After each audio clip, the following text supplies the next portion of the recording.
India, land of mystery, is the seventh largest landmass and second most populated nation in the world.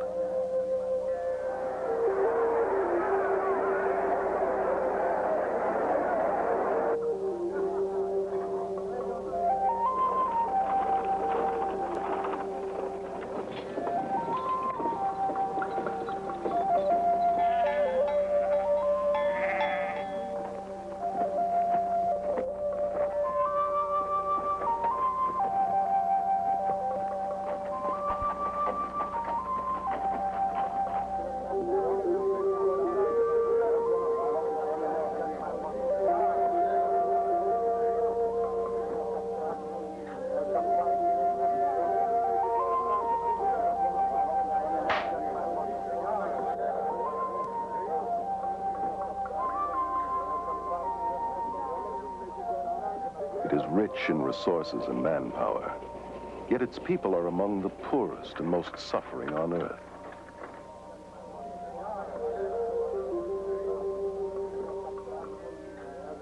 Millions of Indians suffer from malnutrition, disease, and poverty. The people are apathetic because their religion has taught them to be detached observers, disregarding the agonizing lifestyle which imprisons them.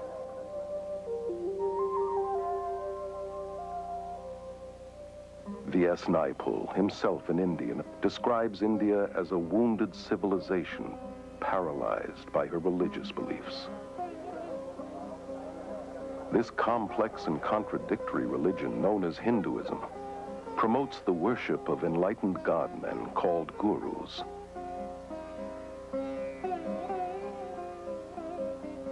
And countless idols.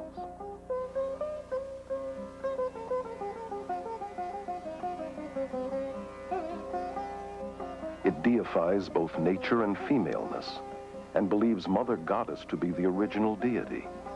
She is worshipped in many forms, as Mother India, venerated in the shape of her map, as Mother Earth, reverenced in the cow, whose urine is even seen as sacred.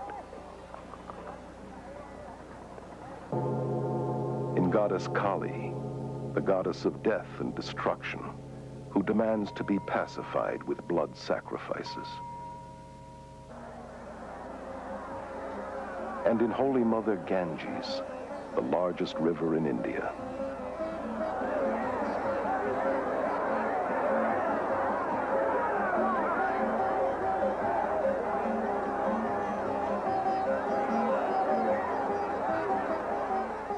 This river is worshipped by millions who flock to her banks to perform daily toiletries and annually dump hundreds of thousands of dead bodies to assure them of a better reincarnation. Its pollution does not dampen the spiritual fervor of the people who believe its waters to be essential for all religious ceremonies and imbued with magical and healing powers. Incredibly, the West is today looking to Hinduism's superstitions for hope. The religion that has all but destroyed India has now infiltrated every area of Western society. Protesting that it is not religious but scientific, it is transforming our minds, science, medicine, mass media, politics, and the church. Hinduism is most seductive when it wears the mask of Christian terminology and has shockingly managed to disguise itself as the latest Christian thought. Hundreds of thousands of Western pilgrims have journeyed to India seeking enlightenment and have disappeared by the hundreds.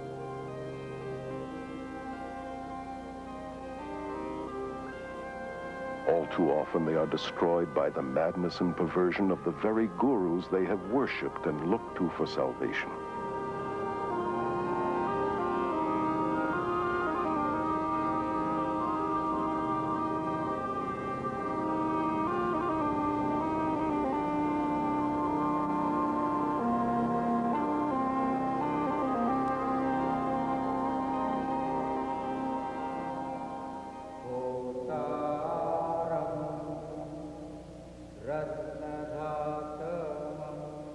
Here in In Delhi, India, Guru Darshan Singh, only one of hundreds of gurus, has personally converted or initiated some 15,000 followers. He explains that it is the job of the guru to groom his disciples into the shortest path to salvation. Salvation is the same, but you know, we have various paths leading to it. You know, some of the paths are long paths, other paths are the short paths. Why is a master then necessary? Master is necessary, you know, to groom you into the shortest path. Descended from a long line of Hindu spiritual masters, Rabindranath Maharaj is a former guru and accomplished yogi who was worshipped by thousands. In his autobiography, Escape into the Light, he tells of his life as a guru and why he abandoned Hinduism. The Hindu needed to be near his guru. The Hindu needed to consult his guru. He eventually saw his guru as the only means to salvation. It is absolutely extraordinary also to look at disciples of some of these gurus that I saw in India, for example. These adoring, huge, open eyes that just will accept anything from him and that just love him beyond anything. I loved Maharishi. I worshipped him. Therefore, everything he said or did or thought was perfectly right in my eyes. I just met Bhagwan and there it was. It's nobody else than him. Bhagwan is my master and I love him. I'm in love with him. That's the only thing I can say.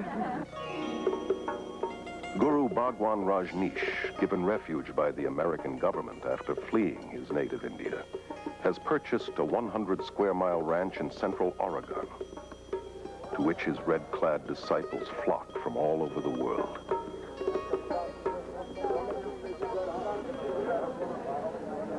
Whose astonishing title literally means highest spiritual teacher, Lord of the universe, Honorable Sir and King.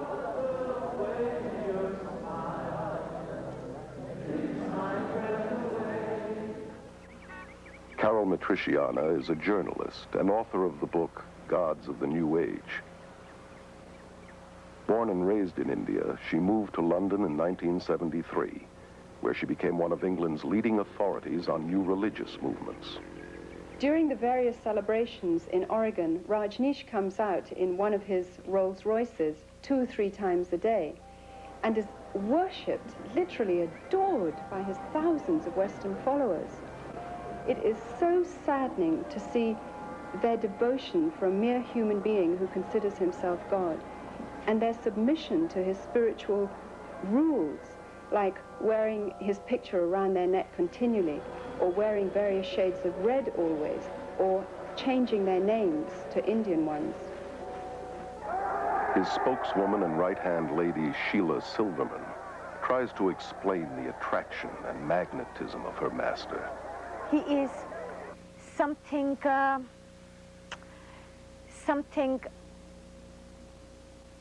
is so... I have no words.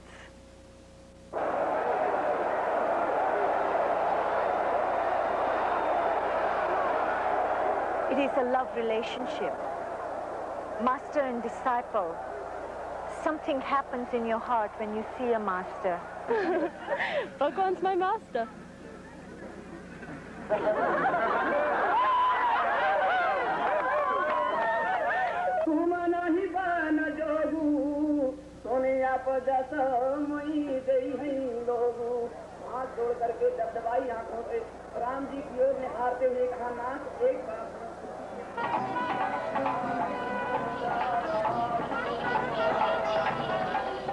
Back in India, the proceedings are on a much larger scale.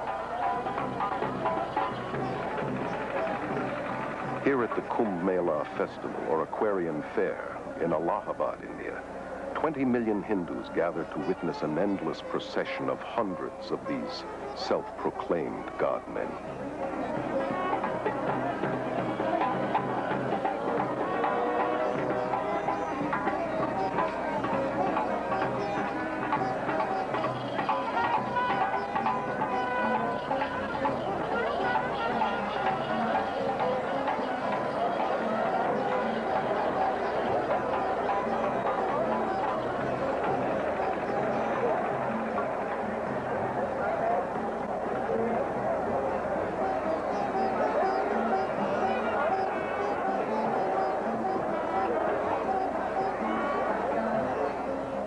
Even the dirt beneath these gurus' feet is an aid to the disciple in his quest for salvation.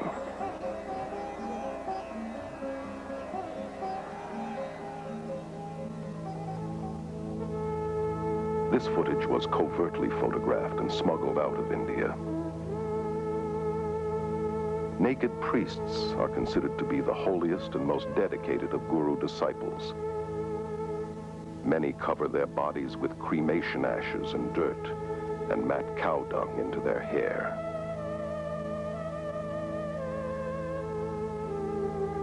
Some are armed and are dependent upon extremely potent drug concoctions.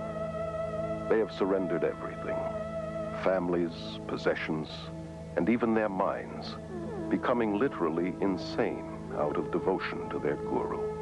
Well, Guru is our best friend, philosopher, and guide, and he shows the way to God. So, we in our India acknowledge him as a divine power, just equivalent to God. If anyone could be near the beloved Master and witness the love, the compassion, the humility, the grace, the generosity, no one in his right mind would not know that this is a walking, talking, living God on earth. In all scriptures you will find that the Master is the God-incarnated power working on earth. You people that interviewed this gentleman today, I don't think you knew who you interviewed, but you interviewed God. For the Hindu, the guru is all important. The guru is his Lord, his Master, his Savior, even greater than God. Yes, Guru is greater than God. The Guru concept represents within Hinduism the personal dimension which God represents within Christianity. I have personally talked with many, many gurus, and the sad fact is that within their belief system, they have to be detached and removed from their emotions and compassion, and their cruelty and inhumaneness is seen as spiritual and excused as holy. I was really interested in their worship and their veneration and their adoration and the gifts and offerings they brought to me. But I was certainly not interested in their problems and their difficulties and hardships and pains. The Guru followers believe that he returns this incredible love that they feel towards him. But in reality, he feeds off their emotions to maintain his own ego. So many people come here because they too are in love with Bhagwan. They too are seeking the wisdom, the love that Bhagwan has to offer. He has so much love, and he gives his love to everybody, and it helps us to find our love in ourselves. The followers of Jim Jones, leader of the People's Temple, were convinced that their relationship was built on love. And nearly 1,000 of his devoted disciples committed suicide at his command. It was their final gift of total surrender to the leader they loved. Their lives cut short by a madman claiming to be God, the reincarnation of Jesus Christ. Guru Sai Baba is one of India's most powerful men with millions of Indian disciples and a growing Western following. He says of himself, "I am God. My power is divine and has no limit. There is no force, natural or supernatural, that can stop me or my mission." Today, hundreds of these professing God men are invading the West.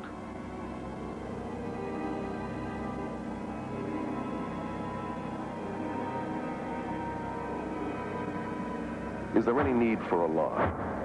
Or should we continue to welcome these gods of the New Age?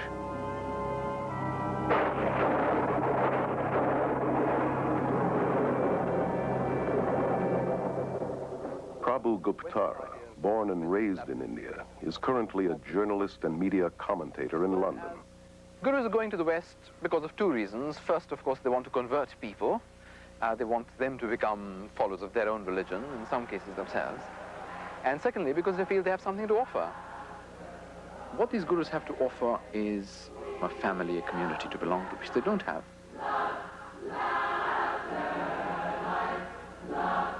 Thousands of seekers, most of them from broken or unstable families, and already emotionally wounded, are becoming victims of the gurus. Dr. Os Guinness, an Oxford scholar and noted world lecturer, is author of the bestseller, Dust of Death. One of the deepest longings in the modern world is for a sense of meaning and belonging, sense in their lives and sort of stability in their worlds. And people, having not found that in the West, are hungry for it. And reacting against the West, they're backing into the arms of the East without looking at it straight. Ed Senesi is a former member of the International Society of Krishna Consciousness, known as the Hare Krishna movement. For 3 years, he was editor-in-chief of their magazine, Back to Godhead. The attitude toward the family in the Hare Krishna movement is very unfortunate. The family is seen more or less as a necessary evil. Eckhart Floater, a successful German journalist, became a devoted disciple of Rajneesh in 1979 and spent several months with him in India.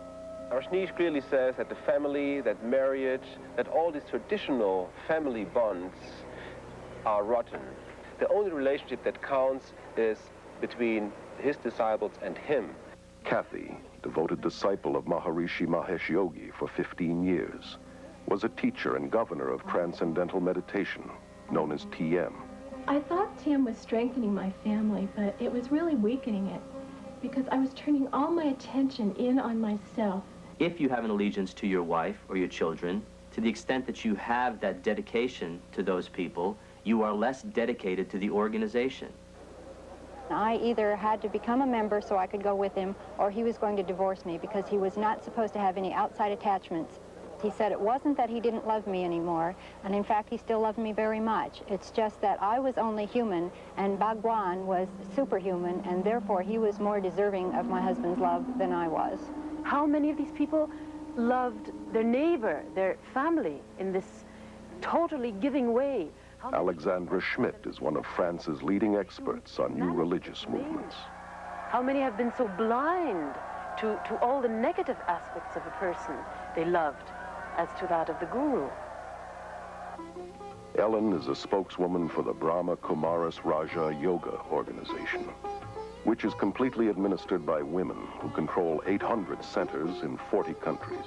Our organization has the practice amongst all the participants of celibacy, whether in individuals or married couples. I found myself being attracted to my wife, but I couldn't, because as soon as I felt attracted to her emotionally, physically, then it was difficult for me to maintain my celibacy. So the way I resolved that was to turn her into an object of dislike or hate. We have living proof of thousands of couples who are living in this way and are finding much greater harmony and pure love as opposed to limited physical love.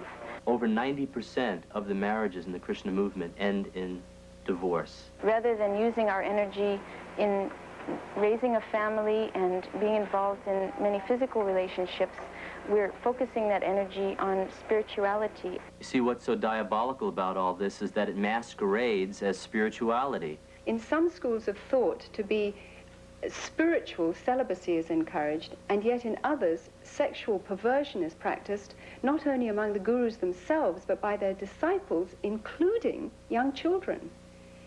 Contradictions are also seen in the attitude towards women, who, on the spiritual level, are the focus of worship. Their femaleness is seen as the creative power of God. For instance, to be initiated by a female yogini is considered much holier than initiation by a male. And yet, on a day-to-day level, women are considered lower than men and treated as less than human. Dr. Johannes Ogard is a professor at Aarhus University in Denmark. He is considered to be one of Europe's leading experts on Hinduism and its worldwide missionary movement. It's fair to say that according to Hindu doctrine, there's no salvation for women. Meaning that if women are to be saved, they have to qualify by serving the males in this life in order that they may be born as males in the next life. I had a conversation with a group of Hare Krishna female missionaries. The leader argued, without the slightest irony, that the most foolish male is always more intelligent than the most intelligent female. In the religious communities in India, which are known as ashrams, there is absolutely no place for children. And here in the West, the gurus generally don't want the burden and responsibility of children because it distracts the parents from devotion to him and his cause. They have a school system whereby they force the children at age 5 to live in the ashram. A lot of the kids did think it was like a prison. They didn't get to go anywhere but the ranch. And while we were at school, it's really just a place for the kids to go to get out of the grown-ups' way. And they separate them from the mother and father, which is very unfortunate and very destructive. Well, the kids would want to see their mom and dad, you know, just to be with them as a family.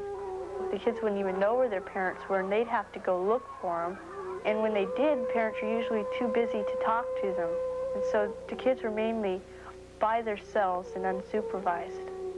The most heartbreaking result of the guru invasion to the West is the damage and harm it brings to the children, those who have no other choice than to live in the ashram because their parents have chosen to follow the guru.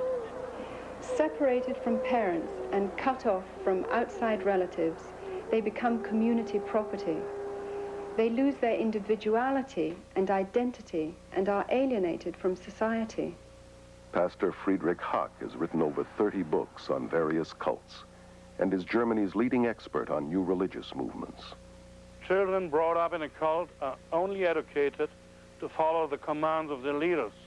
They never experienced freedom.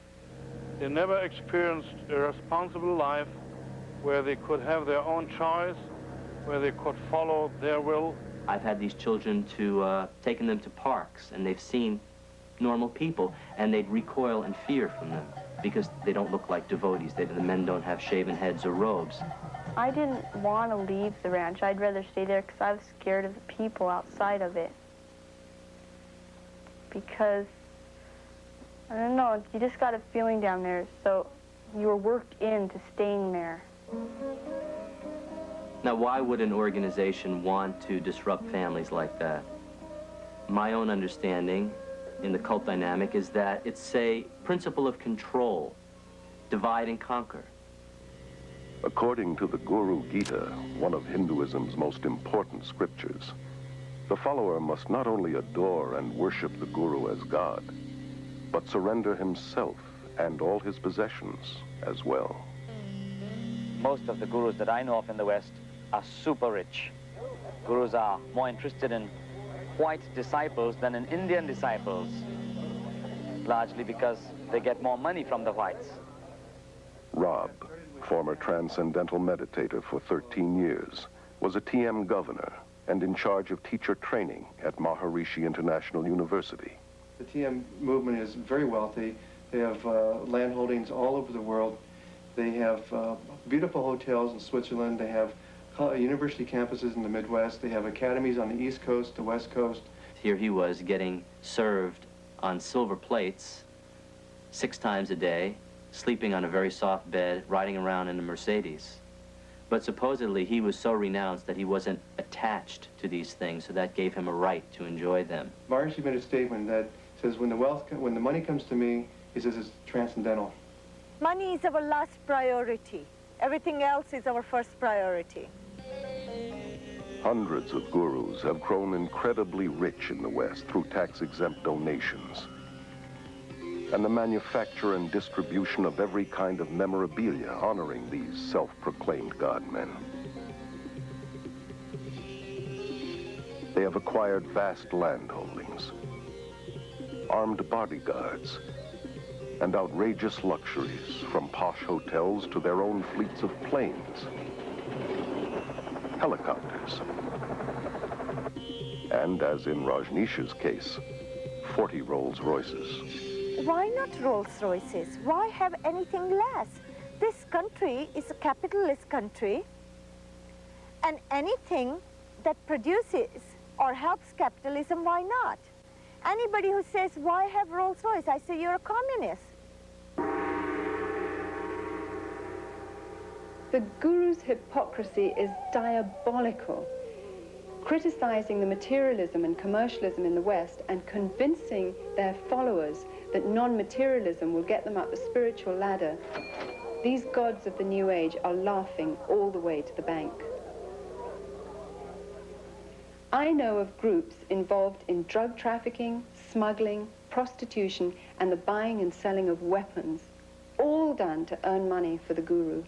I know of a variety of female disciples who were prostitutes in Bombay and making money with it. I have evidence that the Rajneesh organization is making a lot of their income through illegal trafficking of drugs into this country. If you have your head in a right place, you can create money. It is an art. They were encouraged to smuggle dope from India to Europe, and from this money they could pay their workshops.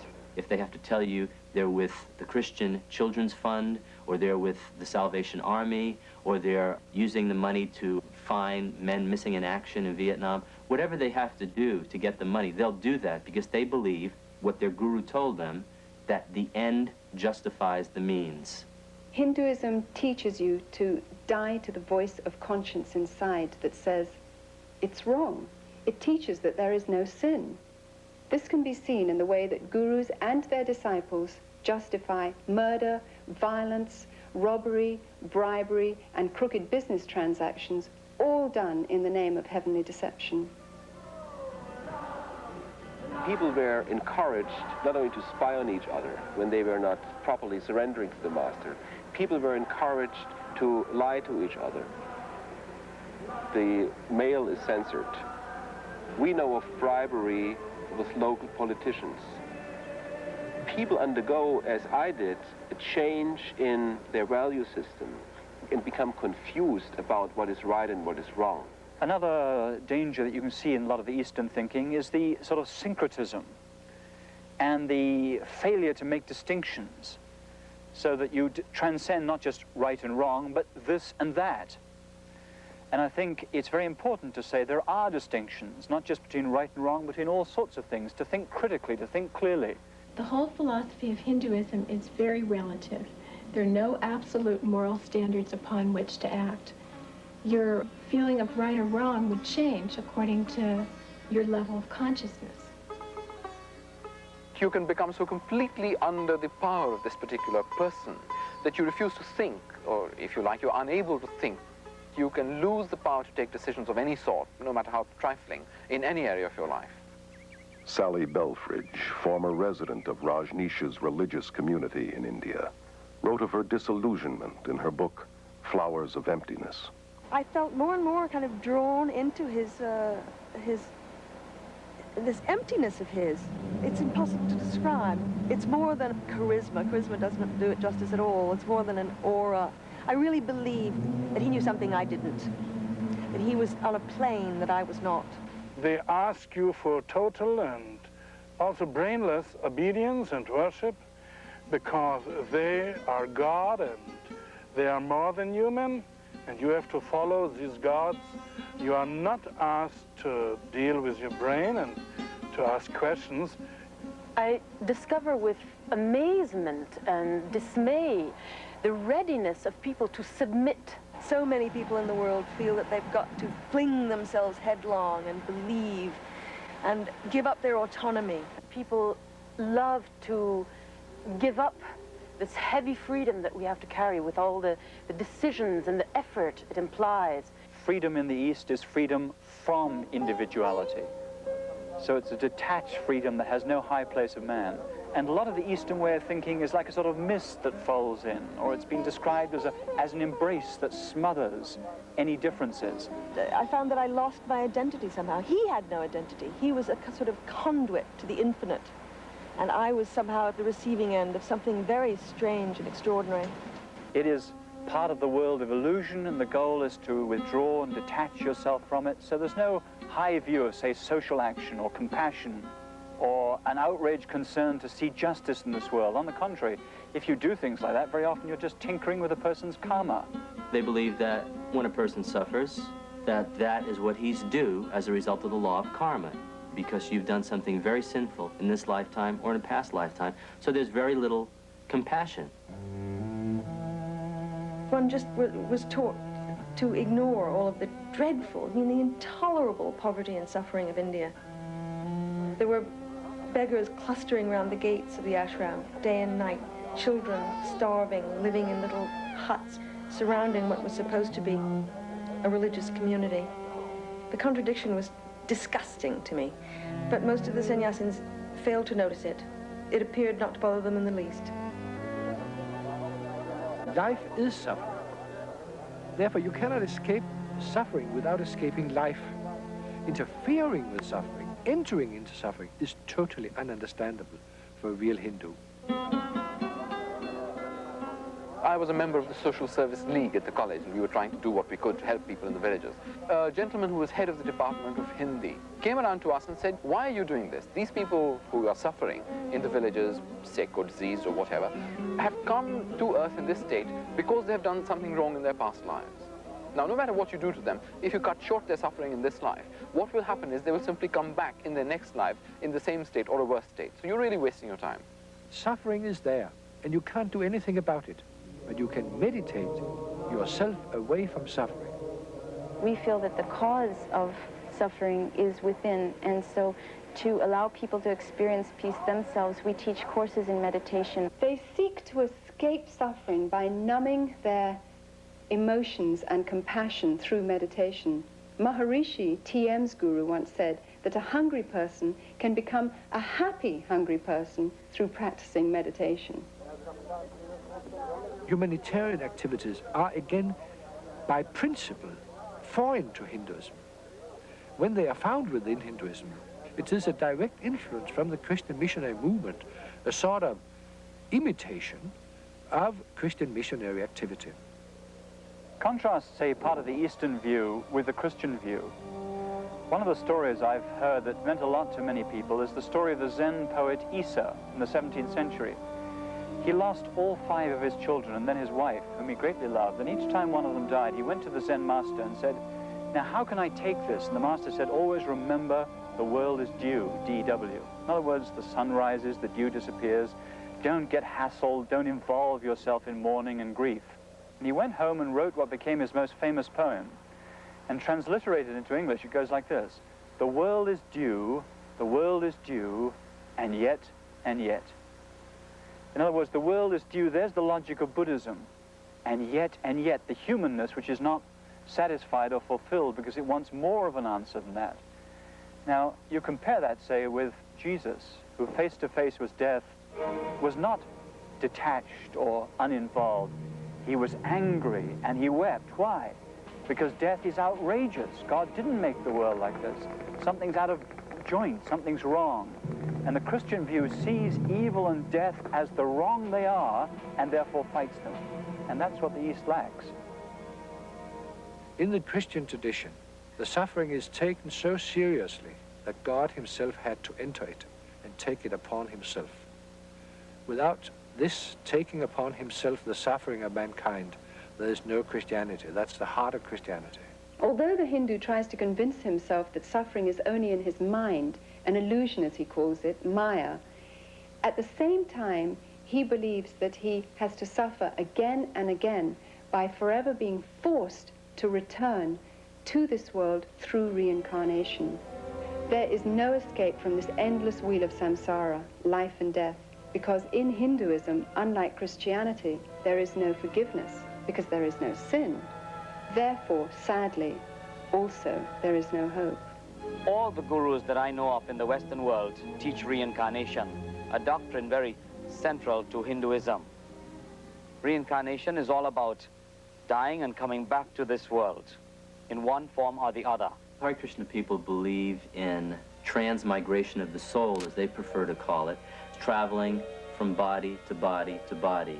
These physical bodies don't last forever, even though the soul does. So in the same way that a driver needs to change cars, in the same way we need to change from one body to another.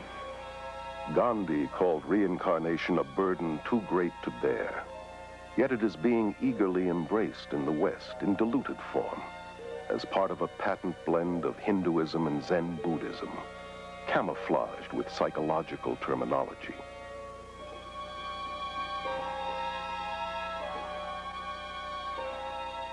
This New Age religion is promoted through thousands of worldwide networks and hundreds of major gatherings, such as this Mind, Body, Spirit Festival held in Los Angeles. It is a westernized version of India's Kumbh Mela and promotes many of the same gurus and practices, from astrology and palmistry to psychic readings, healings,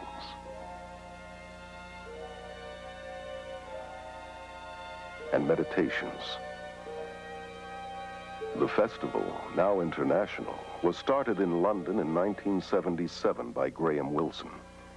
He explains the New Age interpretation of reincarnation as an upward evolution to a higher species of mankind. We don't just reincarnate as an individual soul into a new body each time, but more of there's a collective consciousness of souls, which is why I think we have access to a lot more information than we realize. Either one has to believe in reincarnation or resurrection. They both could not be true at the same time. There are those who believe that Jesus was a reincarnation of Krishna or Buddha or some other great master of the past, but the Bible would absolutely refute that.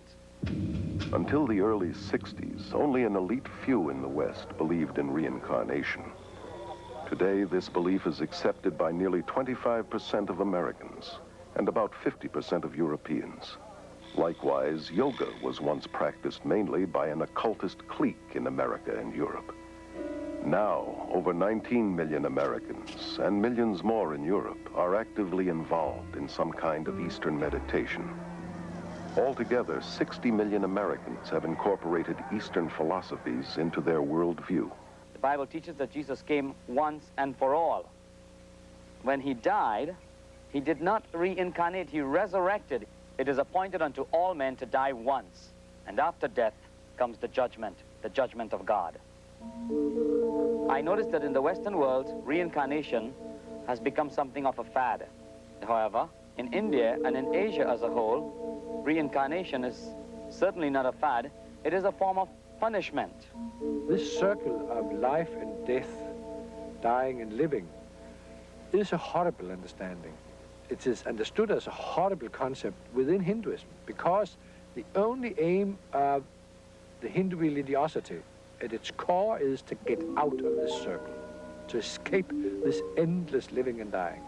And the means to get out of this circle of suffering is yoga.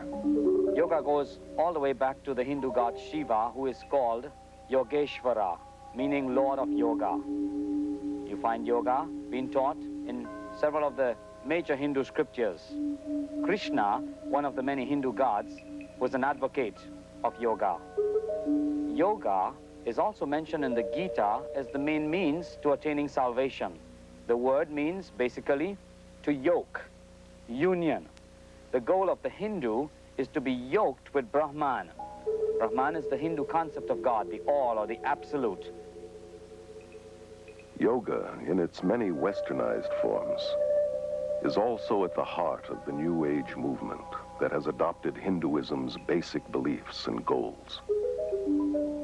In spite of the seeming variety and hundreds of competitive schools of yoga, all forms come out of India and lead into the occult, though most Westerners are not aware of this.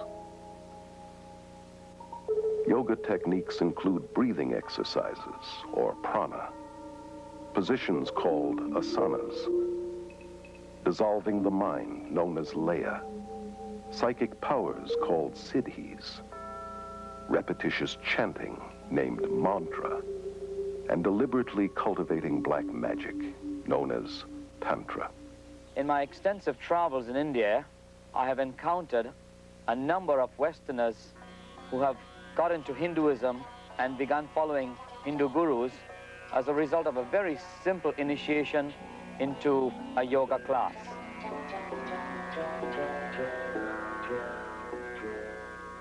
Yoga is in many ways the heart of Hinduism. There is no Hinduism without yoga, and there is no yoga without Hinduism. Although there are many types of yoga, the one most familiar in the West often passes for physical exercise and is called Hatha Yoga. It promises mental and physical health, but its Hindu roots and real goal to yoke with Brahman are seldom taught. Ellen believes that Raja Yoga, or yoga of the mind, is the highest form of Hinduism. The Brahma Kumari's Raj Yoga is a form of meditation where the soul begins to understand itself clearly and has a connection with the Supreme Being. Raj means royal and yoga means union, so the link with the Supreme Being. And through this yoga, I become the ruler over my own self, over my mind and my life. Johanna Michelson, former yoga teacher and assistant to a psychic surgeon, tells of her experiences in the occult in her autobiography, The Beautiful Side of Evil. Another word for mantra is charm, or to cast a spell, if you will.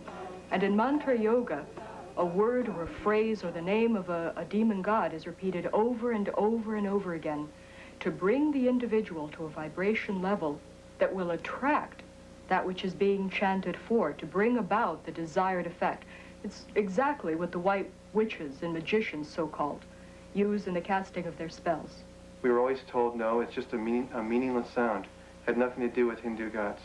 But every time a person would sit down, they'd be invoking a Hindu god by thinking that mantra over and over again, be stronger in their life. Om Namo Narayana, Om Namo Narayana, Om Namo Narayana. It's just one of them.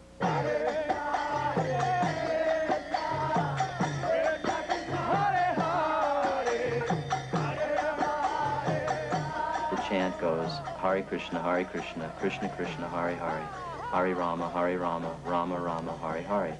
108 mantras is one round, and they chant that 16 times a day. That takes 2 hours to do every day. That's the minimum requirement the Guru exacts from them. Thereby the mind or the brain is emptied, and you get a clear mind, as they call it, a thoughtless mind. It's sometimes referred to as a hypnotizing or brainwash technique, because whenever you're having a problem or running into some confrontation, you retreat to the security of the chanting instead of thinking a problem through. George Harrison of the Beatles made mantra yoga acceptable to the world through his song My Sweet Lord, where he incorporated the chant to a Hindu god, Hare Krishna, simultaneously with the biblical shout of praise, Hallelujah.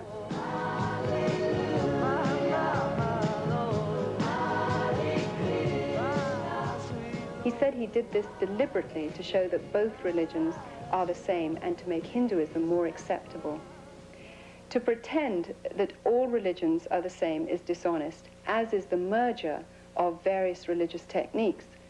For instance, more and more Christians use the name Jesus much like a mantra.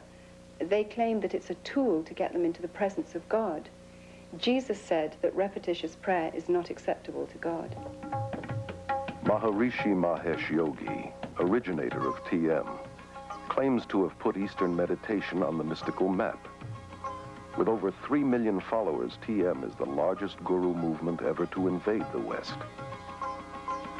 The Beatles' much publicized visit to Maharishi's community in India in the 60s convinced their millions of fans that TM, the so-called scientific yoga, was an even more powerful way to bliss consciousness than drugs. What makes TM unique and different from any other practice that's going on today is that it offers enlightenment very quickly. It offered a jet ride, you might say, to self-realization. I started experiencing being lost in this state of awareness called the Absolute. In essence, Maharishi taught that we all come from that nothingness, and that is the source of all our consciousness, of all of our thinking and everything we do. Maharishi's primary thrust is the marketing of his Siddhi Yoga, which is designed to develop psychic powers such as levitation. These courses, like most guru programs, cost thousands of dollars. Rob was able to finance his advanced training through government student loans, totaling $6,000. During these sessions, it's a very strange environment. People speak in tongues, they yell and they scream, they talk in foreign languages. It's like a madhouse, and it's real crazy. Everyone bouncing around on foam pads, flying up in the air. Rajneesh is one of India's most controversial gurus, largely because of his endorsement of shocking sexual practices as a prerequisite for salvation.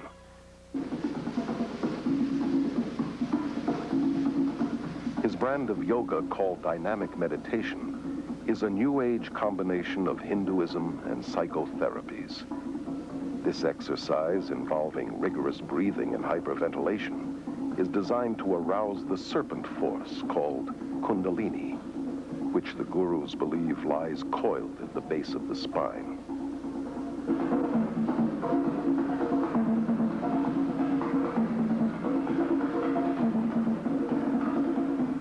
I did dynamic meditation every day. We also called it Kundalini meditation. It starts off with a cathartic breathing, and the reason for it is just to move your energy and to get you out of your head and into your body, and you just breathe.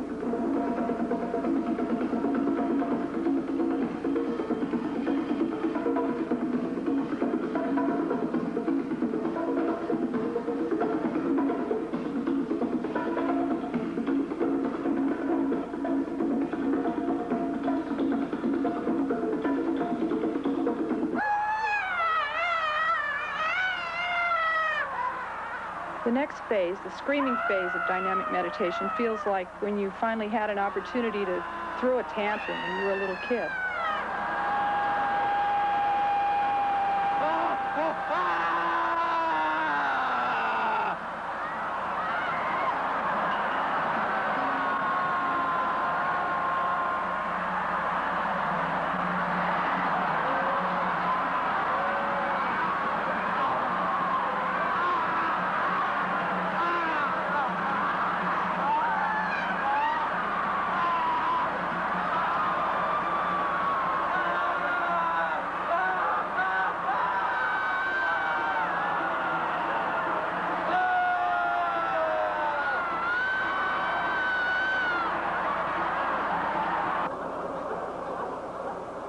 By the time you get to the third phase of jumping up and down and yelling "Who," you're hardly there at all. And so it's pretty hard to remember what happens when you're there. I guess the closest thing I can associate it with is mindlessness. You get to a place where your mind actually leaves your body. Your body's just jumping up and down, and your voice from your gut is yelling "Who," and you're not doing it anymore. You become one with this whole energy.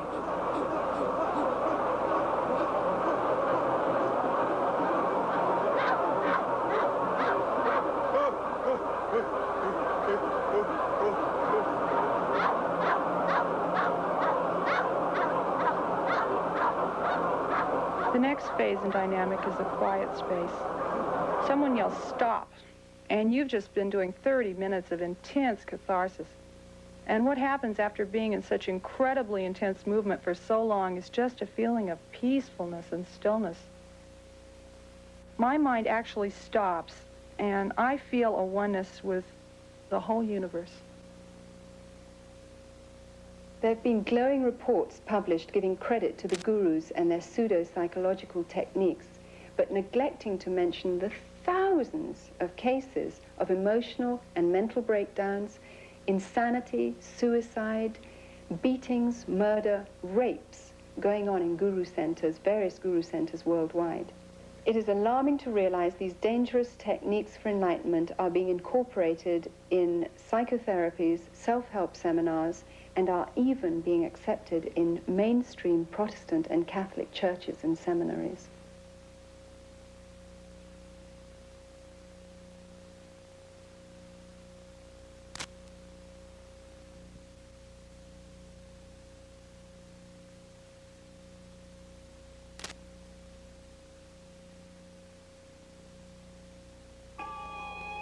One of the fastest growing yogas in the West today is Tantra.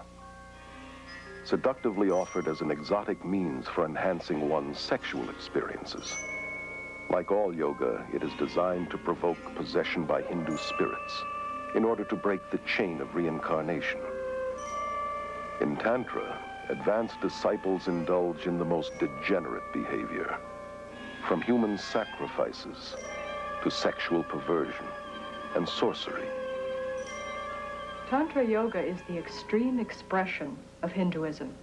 If you will, it's the black and so-called white magic in which the Shakti, the Kundalini force, is aroused, the psychic powers that accompany it are in full bloom, And the individual, depending on his personal preference, can channel this force either into the black magic, which includes rites of meditating upon severed heads, human heads in India, and eating bits of flesh and the unconsumed parts of the cremation rites and other practices, horrifying practices. Or they can take it into what they call the white magic part of it, in which they are using this power, this force, for healing, for the benefit of mankind, if you will. Yet Anton LaVey, the Pope of the First Church of Satan, has said it very explicitly. He said that to believe there's any such thing as white magic is mythology. There is no such thing as white magic. All of it has its source in occult psychic power, and it has nothing whatever to do with God. Toby is a yoga teacher at the Scandinavian Yoga and Meditation School in Aarhus, Denmark, which promotes Tantra Yoga. Tantra means to free the mind through expanding the awareness. That means to be able to meet more and more of the reality in everyday life. Although yoga is sold to the West through various gimmicks and techniques, its basic occultism remains the same. The hope of immortality is at its heart, and the dream of realizing one's own inherent divinity is its ultimate purpose. Becoming a Christ, they call it. Despite the claims that yoga is only physical and non-religious, it is the very essence of Hinduism's spirituality. It eventually leads to the realm of the spiritual, to meditation, where the person looks into himself to find the true self, and in finding the true self, he believes he's finding God. This new yoga in the West went into a sort of amalgamation with occult and Gnostic groups. And the Hindu mythology was put forward in a sort of demythologized way, which we now recognize in such terminology as New Age. The age of the enlightened man, the age of Superman, the man with super consciousness has begun. God is losing all importance. Man is the only thing which matters. And man is saving himself by his knowledge, by the development of his mind faculties. You know, the frightening thing to me now, as I look back, is I started having the experience that I was God. And as God, I could completely structure my life and my universe exactly the way I wanted it. Dave Hunt, noted author and lecturer, is one of America's leading experts on the New Age. His books include the bestseller, Peace, Prosperity, and the Coming Holocaust. He explains that Hinduism is based upon the same ideas that the Bible says the serpent introduced to Eve in the Garden of Eden. The yogis teach the same lies that the serpent in Genesis 3 deceived Eve with, that death is merely the doorway to reincarnation, and that humans can become gods. This is either an unbelievable coincidence or an unmistakable identification of the mastermind behind Eastern mysticism.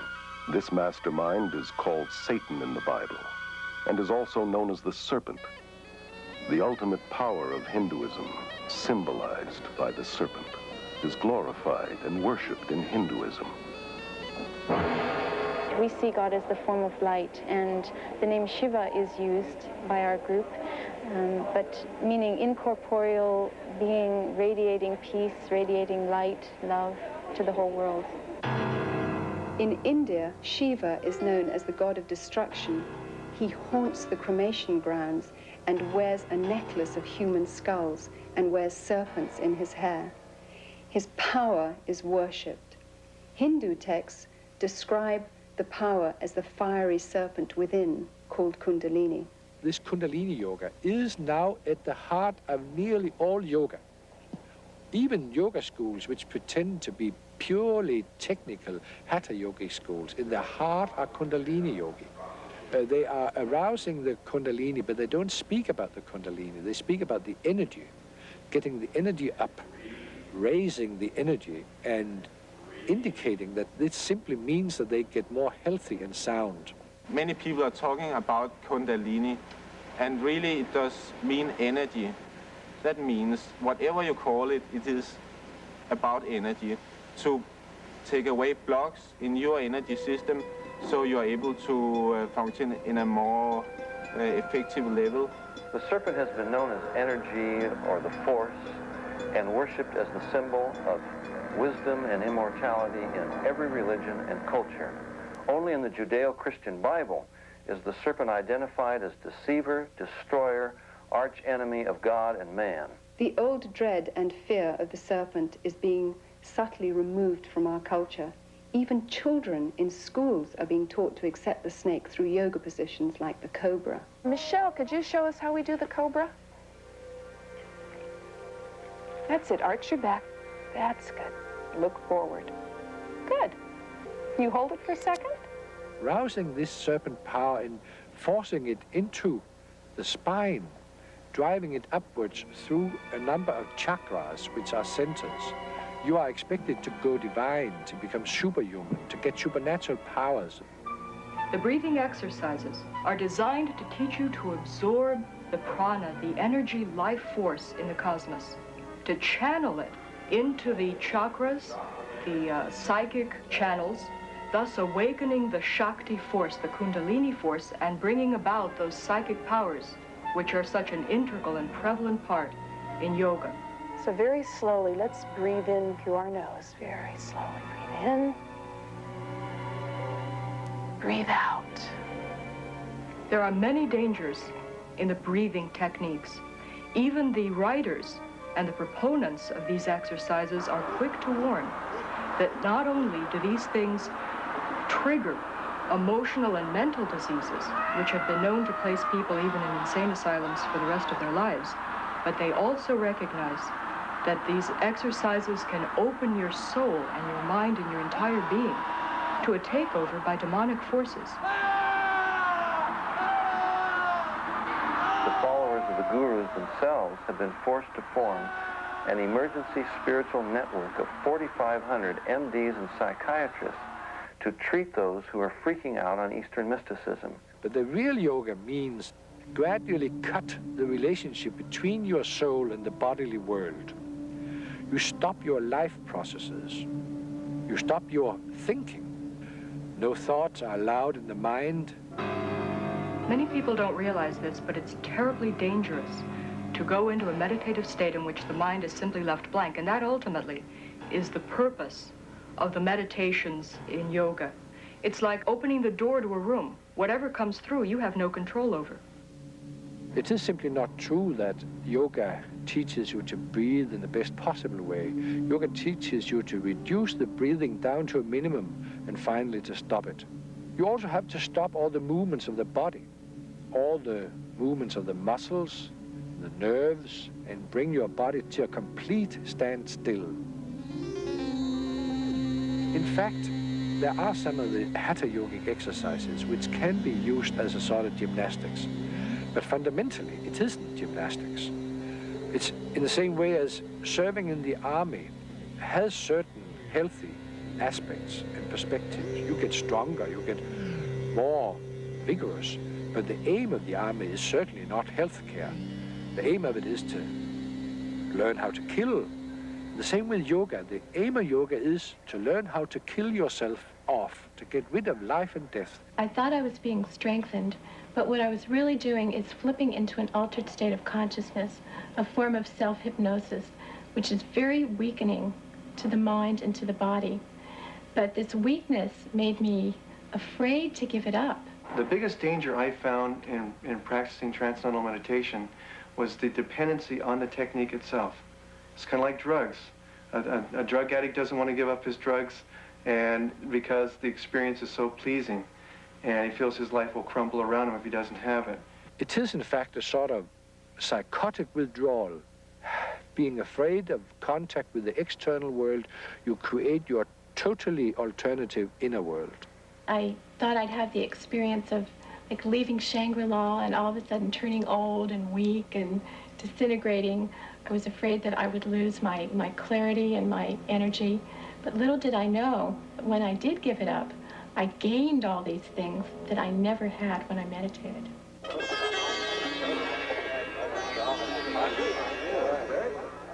Once a religion for Indians alone, Hinduism has become radically evangelistic.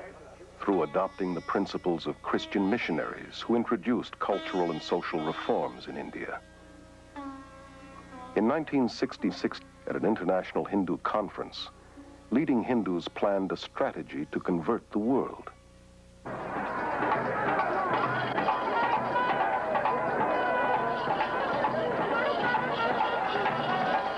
The gurus were chosen as the first crusaders.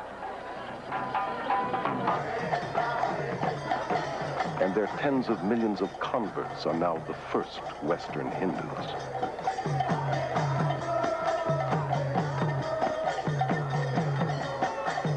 At the World Congress of Hinduism in 1979, a spokesman declared that our mission in the West has been crowned with fantastic success. Hinduism is becoming the dominant world religion, and the end of Christianity has come near. At the 1981 TM conference in India, a spokesman stated that the entire mission of TM is to counter the ever-spreading demon of Christianity. Therefore, Hinduism is by nature anti-Christian. It's not just that Hindus don't like Christianity, but the whole Hindu understanding is the absolute opposite, the real alternative to Christianity. The religion that is out to destroy Christianity is being embraced by millions, including many in the church today who are naively succumbing to spiritual propaganda and unwittingly becoming disciples of the gods of the New Age. Behind today's aggressive campaign for world Hindu domination is a secretive organization called the Vishva Hindu Parishad.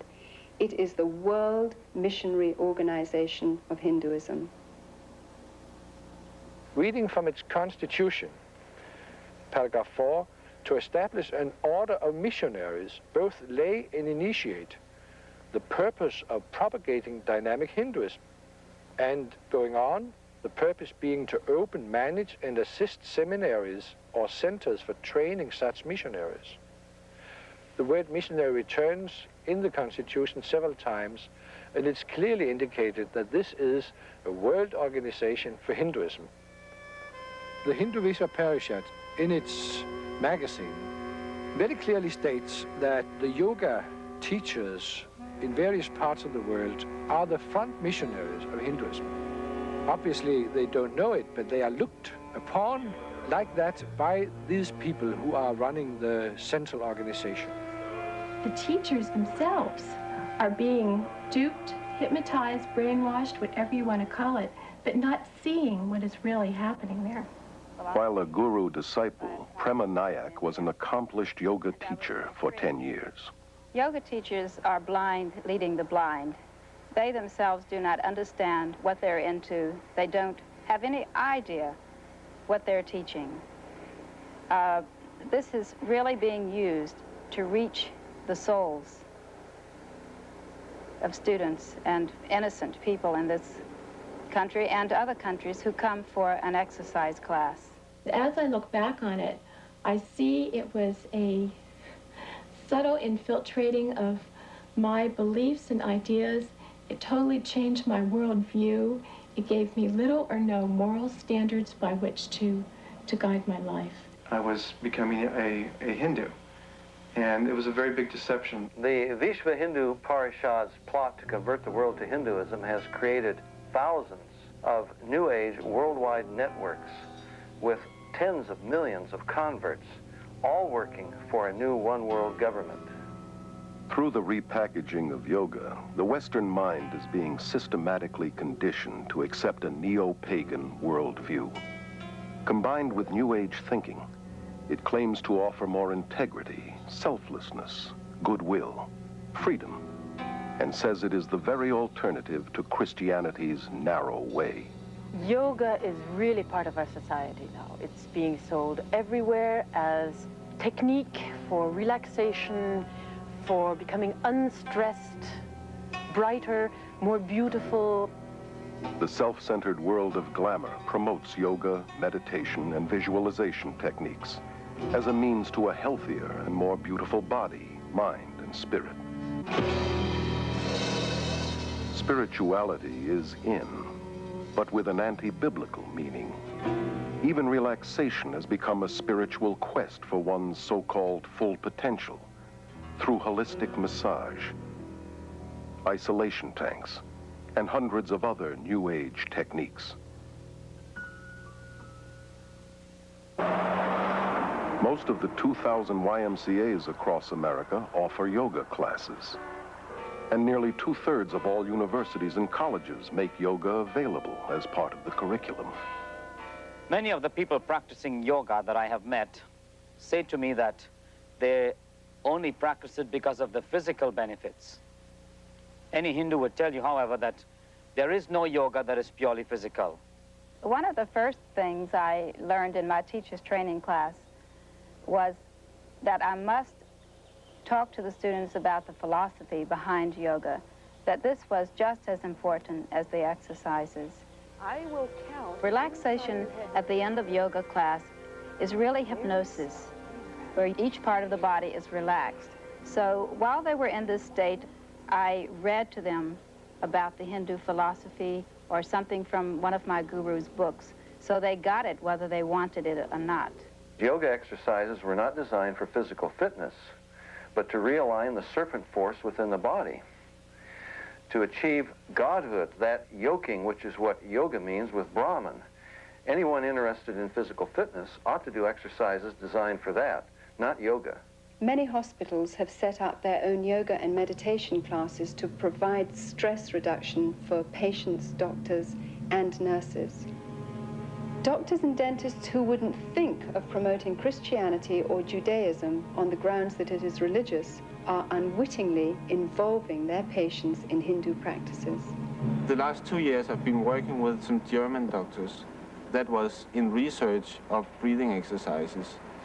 In our Danish school, we get patients from the doctors, typical with backache, with nervous symptoms, with high blood pressure, with stress, and so on. In addition to promoting yoga, fitness and health magazines advocate various schools of vegetarianism, a practice essential to Hinduism. An extreme example is macrobiotics, which attempts to manipulate spirituality through diet.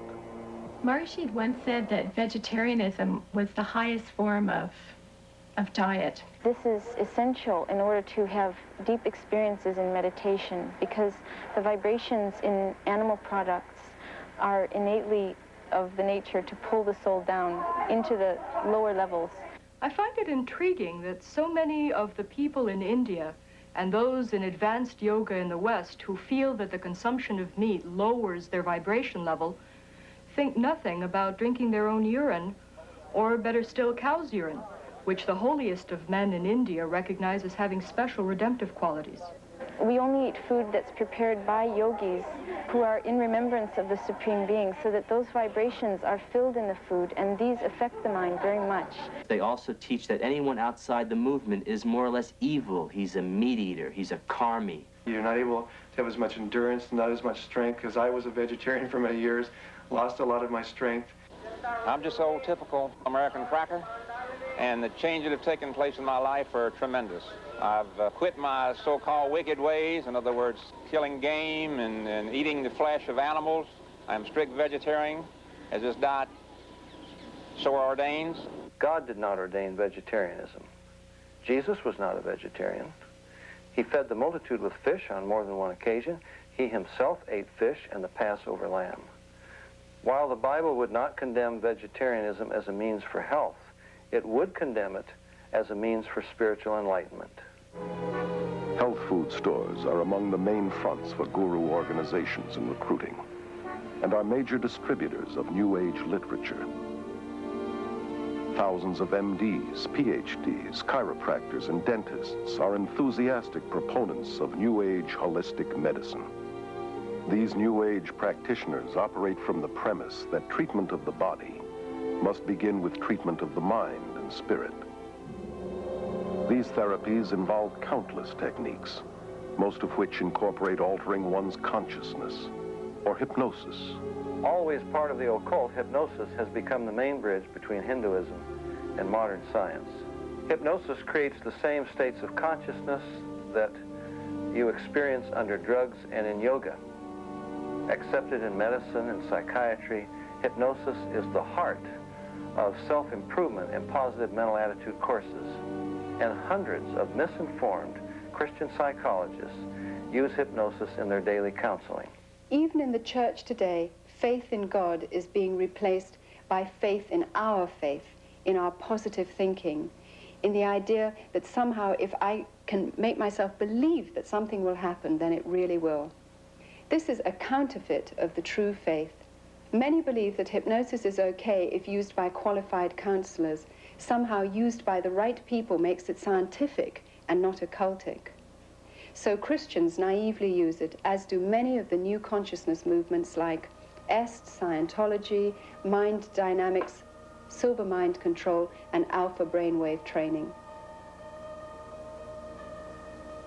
In pursuit of Freudian myths, psychiatrists use hypnosis to regress patients back into their childhood and into the womb where they relive the traumas of their birth, despite the scientific fact that the prenatal, natal, and early postnatal brain is not sufficiently developed to carry memories.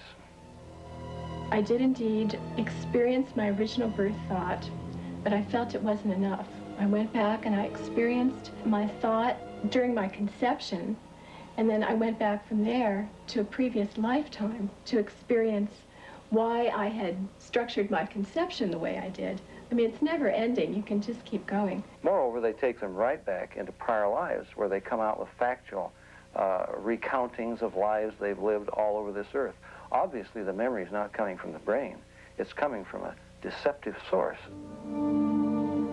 The field of medicine is embracing numerous New Age beliefs that cannot be explained scientifically, such as acupuncture, which claims to manipulate the Kundalini force with needles, and biofeedback, which uses a monitoring device to train a person to control ordinarily involuntary functions, such as blood pressure. The Menninger Clinic's documentary on biofeedback calls it the yoga of the West. Elmer and Alice Green, pioneer biofeedback researchers, admit that it creates the same state of consciousness and results as yoga. This electronic yoga has now been introduced by psychologists into the world of sports, including the Olympics. Businessmen are coming to yoga today because they want to be relaxed in the middle of their day. They want to train their ability to concentrate. Self-help therapies are a motivational tool used by hundreds of competitive businesses across America.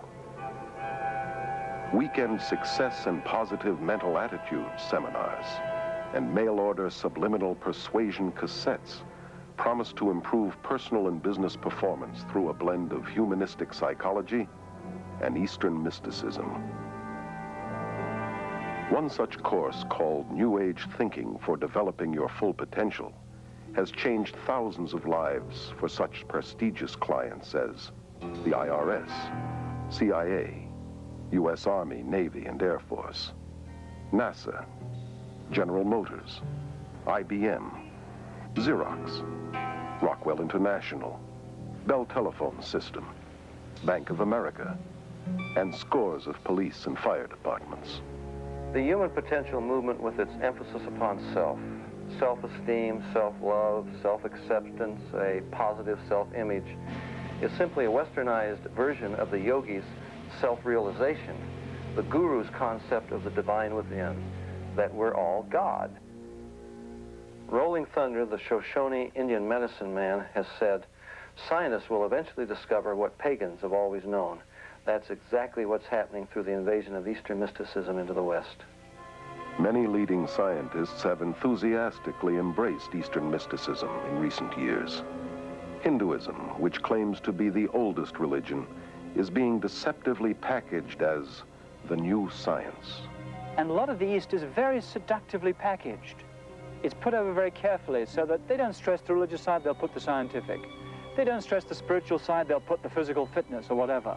The yoga we teach has nothing to do with religion. It is scientific methods in the way that you do something and then you get results. Maharishi found out that in the United States that people would not buy the religion package. So offered the scientific package, started getting scientists involved, started to do experiments on meditators such as the breath rate, the brainwave patterns, etc. And when they found out that the metabolic rates lowered during meditation, they found they could present it scientifically and people would buy it better that way. Even as teachers, we were taught the puja ceremony. We were bowing down to Hindu gods, and yet we didn't really feel we were teaching a religion. I think that's extremely deceptive and dishonest, because the deeper you get into it, for instance, as people are initiated and so on, what they're taught is the pujas and the basic words and the rituals that are Hindu worship.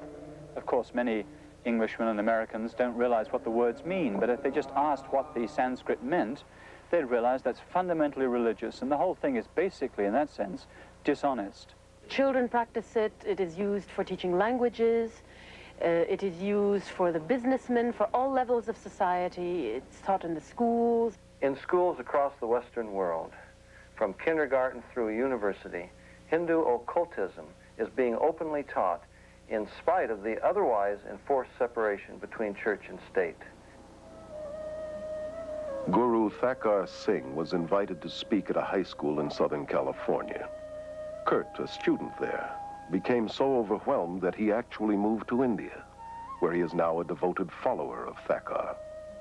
It's only half an hour talk and 20 minutes meditation.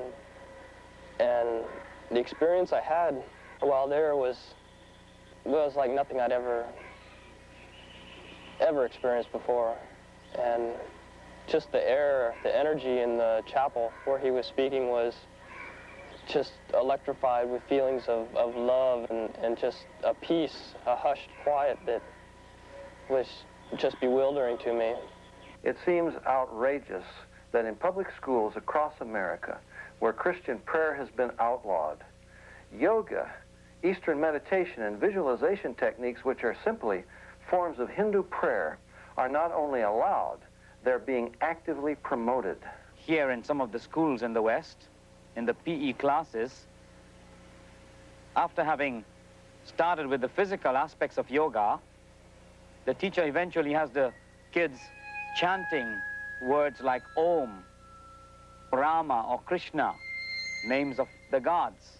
Starting right down from the teacher to the student, we learned that the yoga could really help the kids reduce tension and center themselves. Many teachers are now being encouraged to develop a mass consciousness among the students.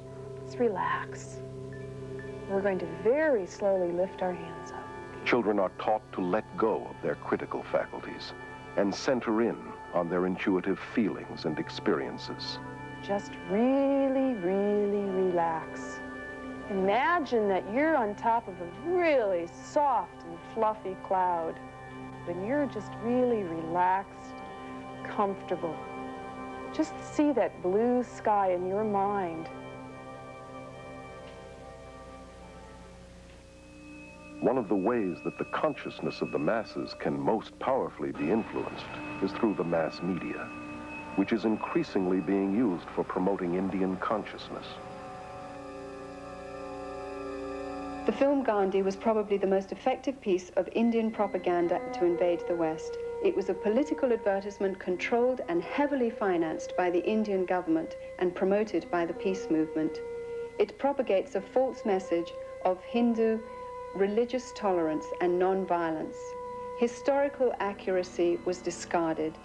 Gandhi was no different from most gurus today in that he was a sexual pervert and was certainly not the non-violent, peace-loving man as demonstrated in his racial killings of blacks in the Kafir Wars in South Africa. The most important message of the film was that Gandhi was one of the first gurus to link Christianity and Hinduism to form one package, a new religion. I consider him to be one of the fathers of the New Age movement. So many of the most popular films today, like Close Encounters, Poltergeist, E.T., Return of the Jedi, Star Wars, are all based upon Hinduism. For example, the Force has a dark and a light side. That's black magic and white magic. The doorway into the occult is an altered state of consciousness. This is the way that Obi-Wan initiates Luke into the Force. He has him working a laser sword. He says, Luke, your problem is you're trying to think. He puts a visor over his face so he can't see, and he says, Luke, you got to tune it out and let the Force take over. That's an altered state of consciousness. In The Empire Strikes Back, Yoda is a yogi. He's got Luke standing on his head going through various contortions to develop the mind power to raise his spaceship out of the swamp. And when Luke can't do it, Yoda does. And Luke looks on and says, I don't believe it. And Yoda says, that's your problem. In other words, it's all in the mind. If you would only believe it would happen. And when Luke goes into the cave to confront Darth Vader, Yoda says, don't take your laser sword, Luke. You don't need it. All you need is within you. That's the divine within. And when he cuts off Darth Vader's head and it rolls to the ground and he opens the visor and sees his own head, that's the most powerful presentation of Eastern mysticism you could ask for. The Beatles sang it, I am you and you are me and he is she and all is one. We are raising an entire generation of children under the bombardment of cartoons and television shows and fantasy role-playing games and movies that are telling them that the occult and Eastern philosophy is a wonderful thing, not something to be afraid of, not something ugly and fearful, but something beautiful with the darling reptilian creatures with the great psychic powers that are drawing these children into an acceptance of things that are dangerous beyond anyone's comprehension. The minds of children are being trained in the use of the supernatural and taught the principle of creating what seems like reality through Hindu psycho-spiritual techniques of mind power. Dungeons and Dragons, for example, requires participants to mentally murder, rape, torture, and otherwise commit mayhem with the aid of occultic powers. In at least one popular game, Hindu deities like the goddess Kali are invoked. Hindu religious techniques, including repeated chants, visualization, and casting spells, are used to overcome enemies. For you students who are new to our fantasy games class today, we're going to be playing Dungeons and Dragons, and I'd like to talk about a few of the advantages of using Dungeons and Dragons in a classroom. You may be wondering why you get to play games in school time. These games are used in gifted children's programs throughout the United States. A clear majority of state-supported schools and colleges incorporate them into their curriculum. And we call this an integrated curriculum. You guys are kind of familiar with that. You may encounter some violent creatures on the way, but the object is to be able to dispose of this ring that is the symbol of evil in the kingdom of Middle-earth. A child can understand the dark and light side of the Force. And to understand the Force is to understand basic Hinduism. George Lucas, creator of the Star Wars series, is in real life a devout believer in the Force, which he says can enable anyone to read minds, see past and future events, levitate, and plug into a nether world of psychic energy.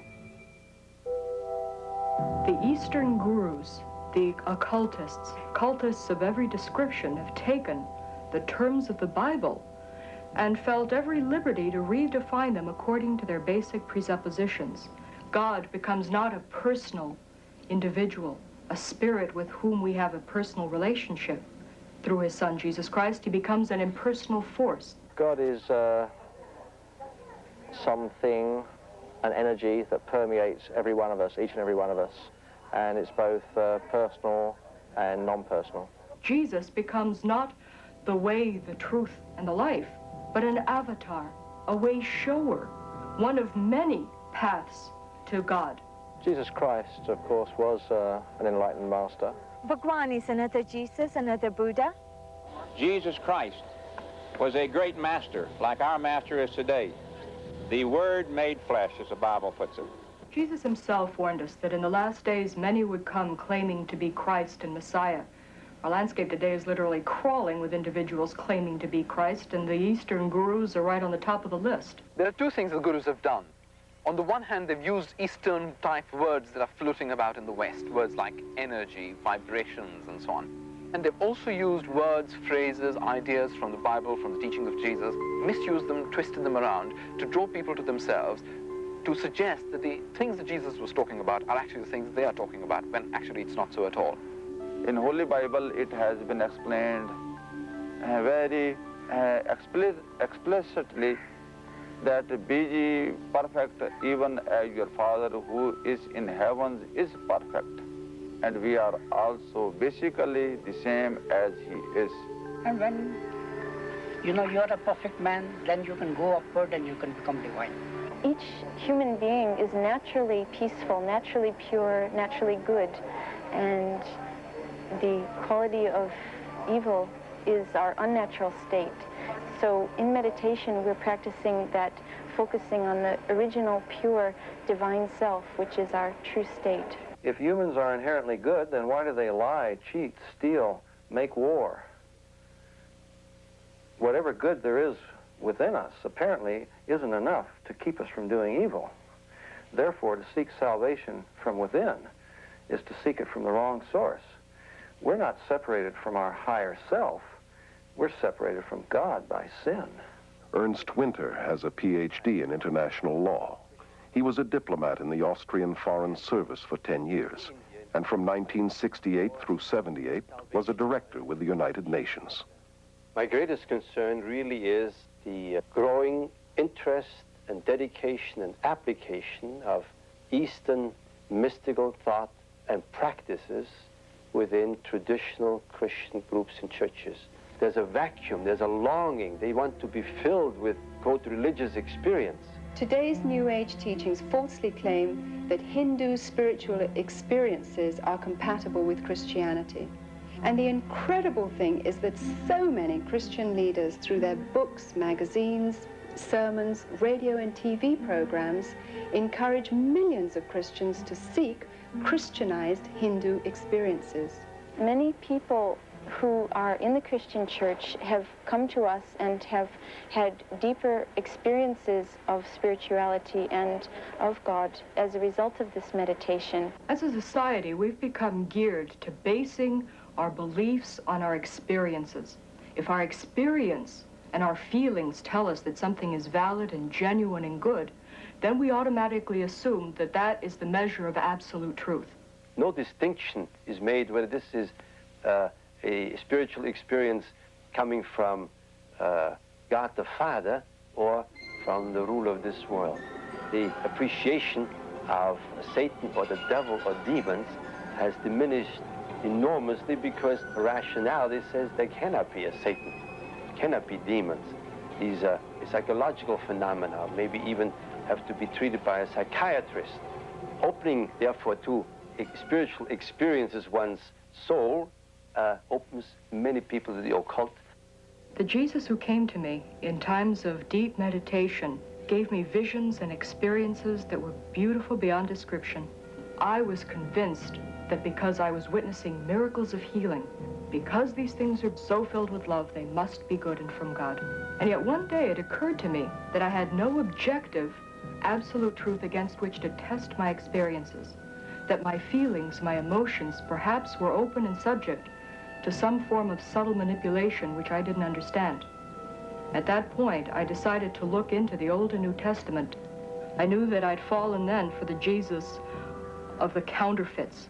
Trying to develop spirituality based on feelings, ecstasy, or experiences is like building a house on sand.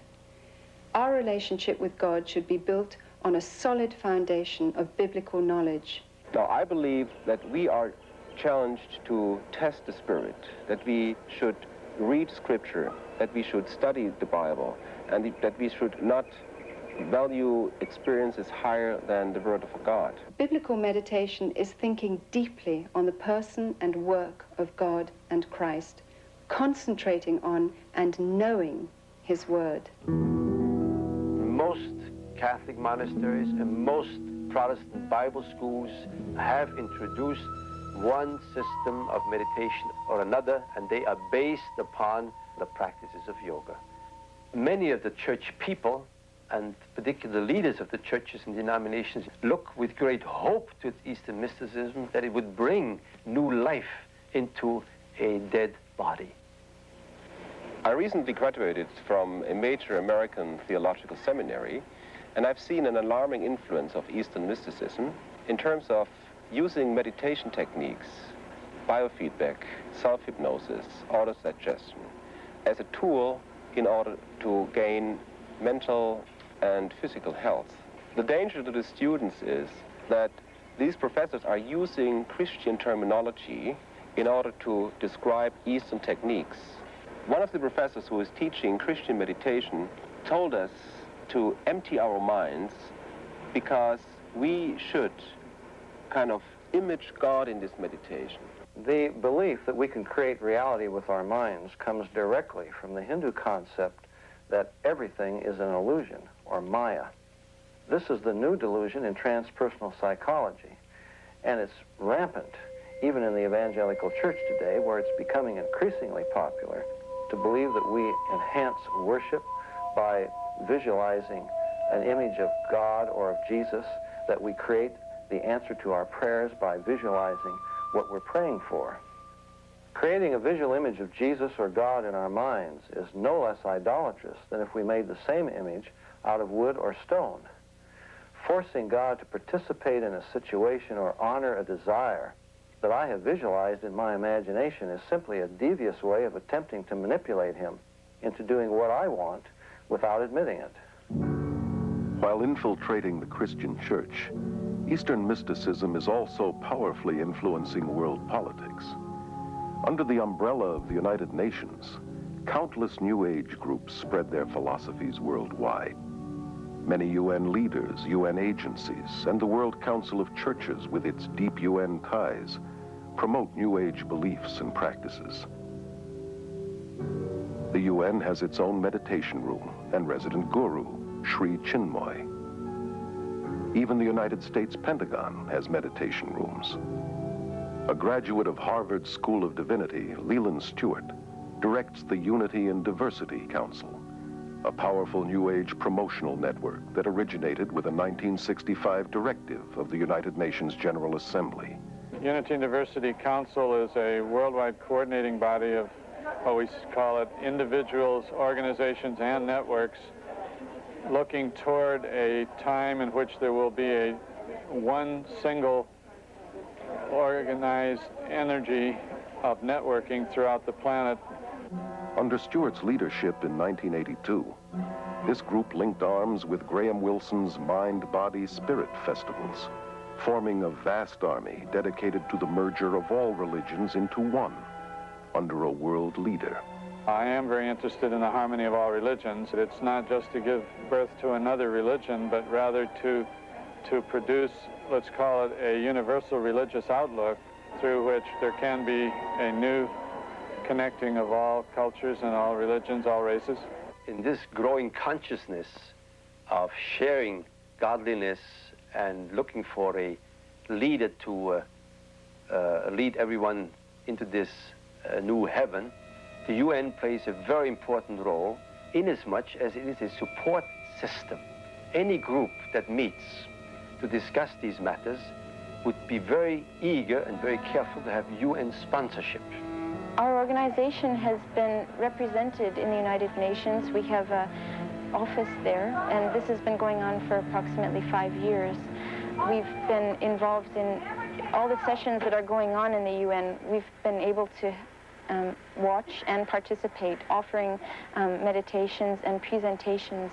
How is this possible?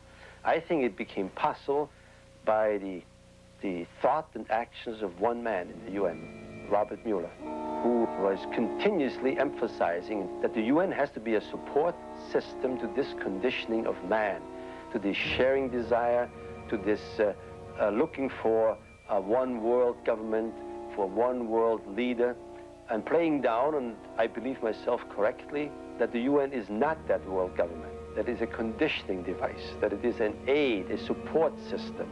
It gives prestige to otherwise completely outlandish groups. The Brahma Kumaris World Spiritual University in India is used by the UN and its members for conferences focusing on world peace and unity.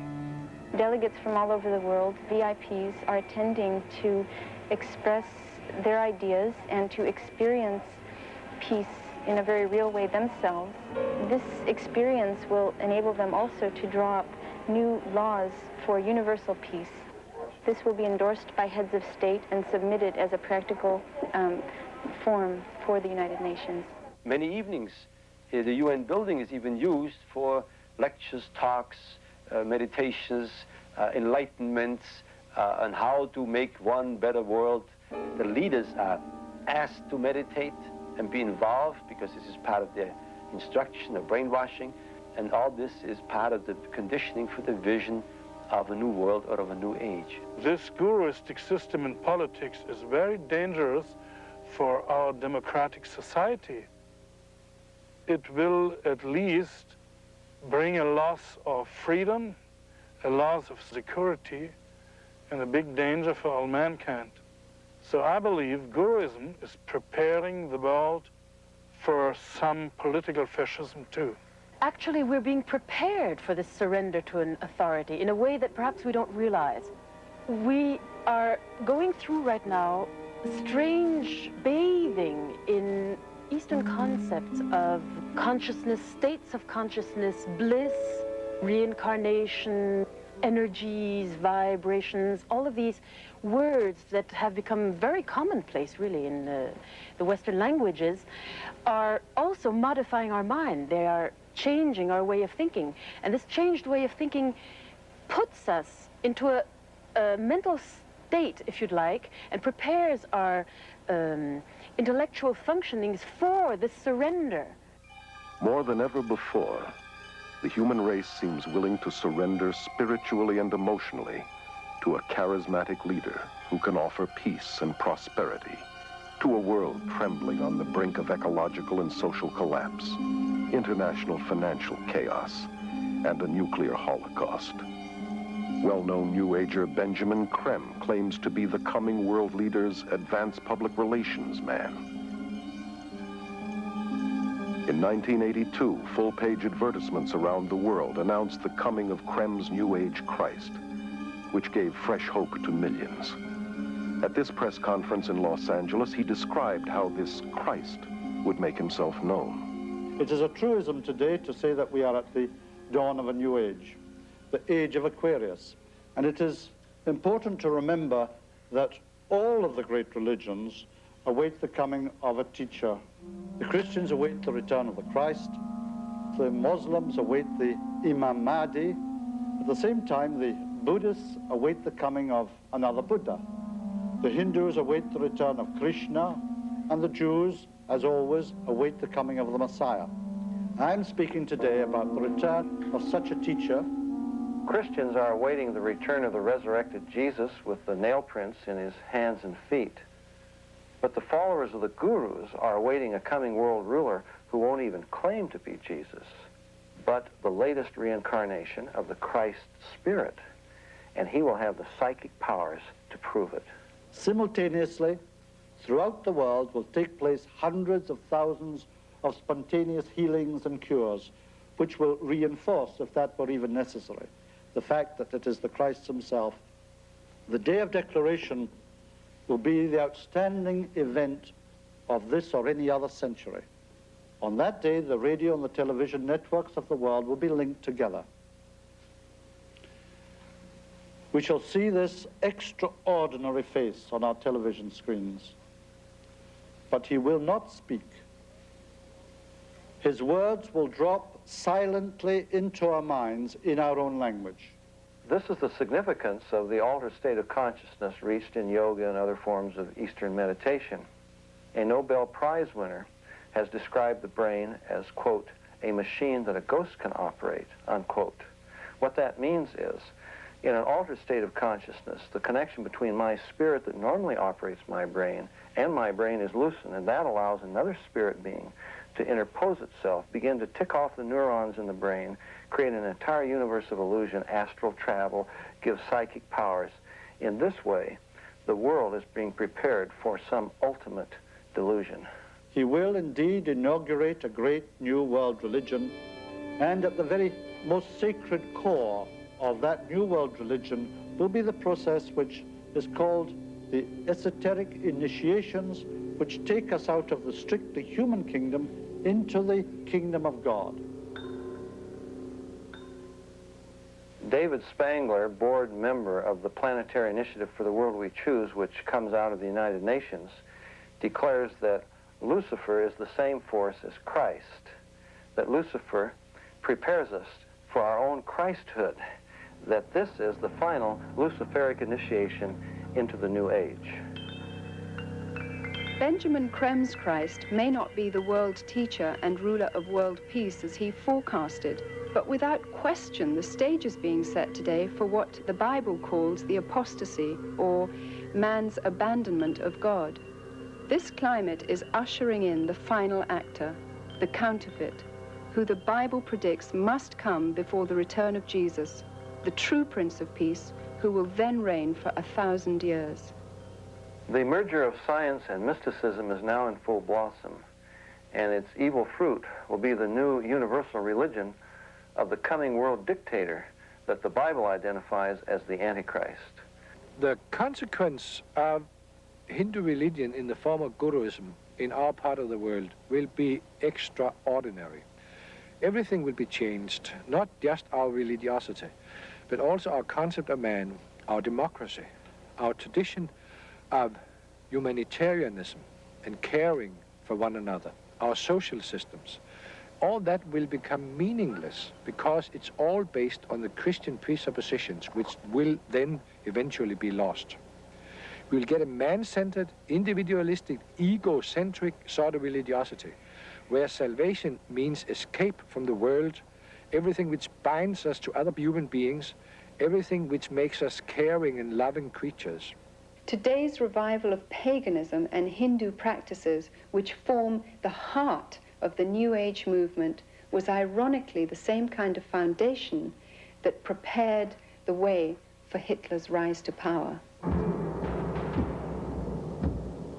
The Germany of the 20s and 30s was in social and economic despair and looked for a leader who would free them from the Great Depression. The man with a promise of hope was Adolf Hitler, who claimed he was ordained of God to usher in 1,000 years of peace and prosperity. His hypnotic powers manipulated an entire nation to surrender its collective mind to him. Obsessed with the occult, Hitler drew many of his bizarre ideas from Hinduism. Within Guruism, it's therefore not surprising that we find very positive sentences, very positive stances in relation to Nazism. A number of the gurus have praised Hitler for what he has done, included his killing of 6 million Jews.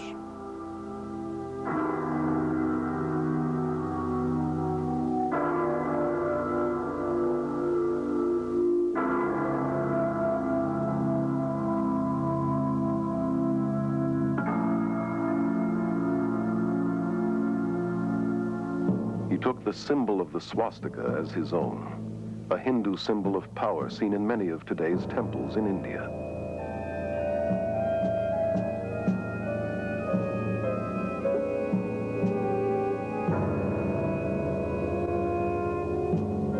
Millions of Germans who submitted to Hitler as though he were God died for him and his cause, much like the followers of Jim Jones.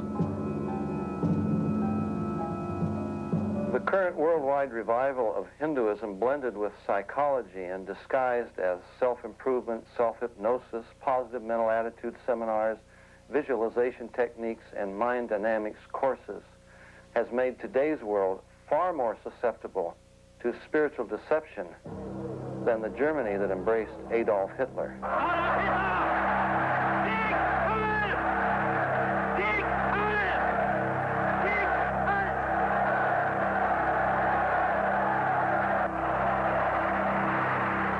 Today, a desperate world is looking for another spiritual leader. Has the human race learned nothing from its own mistakes?